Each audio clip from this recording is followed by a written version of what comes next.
I'm here on behalf of QWERTYFEST, which is a celebration in Milwaukee to celebrate the QWERTY keyboard, which was invented right here in Milwaukee. I'm a collector of vintage typewriters, and I love to be able to share them with other people and help folks appreciate that the analog life is really where it's at.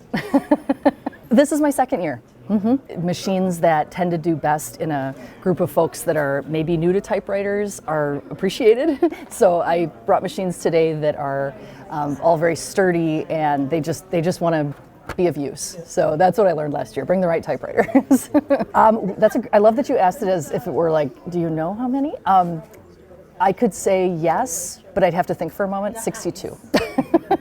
I try to keep it steady at that number because it's an odd kind of like random number to have, but whenever I sell one, I can get another one. But I've been collecting for a few years. Great question. I have them all over my house, artfully displayed, I assure you.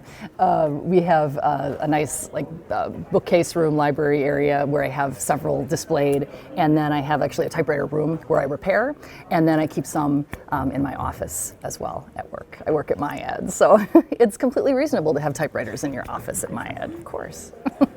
We are so paralyzed by screens today in a lot of different ways, and with creativity, if the only thing that you're doing is putting words on that page, you're not updating your computer, you're not checking email, you're not, tabs are not there to distract you.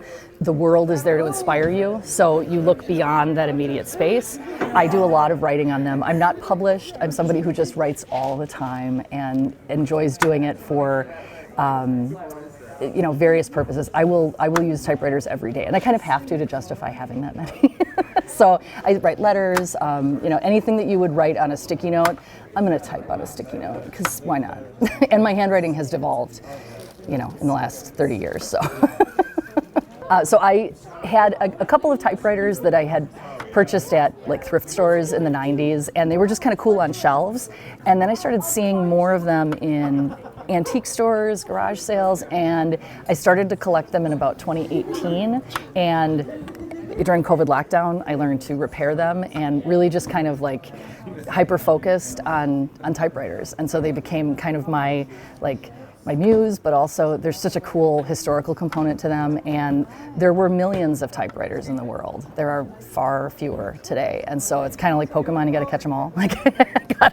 I like to see lots of different machines out there in the world. So that's how I got into it, and now I'm just kind of out there in the world. I teach writing workshops. I've done things through the Bindery. I've worked at different coffee shops and different events where folks will have me come in with typewriters, or myself and a street poet, and we teach people how to use them and enjoy them. Come to QWERTYFEST Milwaukee, which is in October this year, October 3rd to the 5th, and you'll get to try out a lot of machines. There are so many, and even the ones that I brought here today, there are so many different types of them, and there are so many different kind of tactile sensations when you're typing. Find the one that works for you that you'll actually use.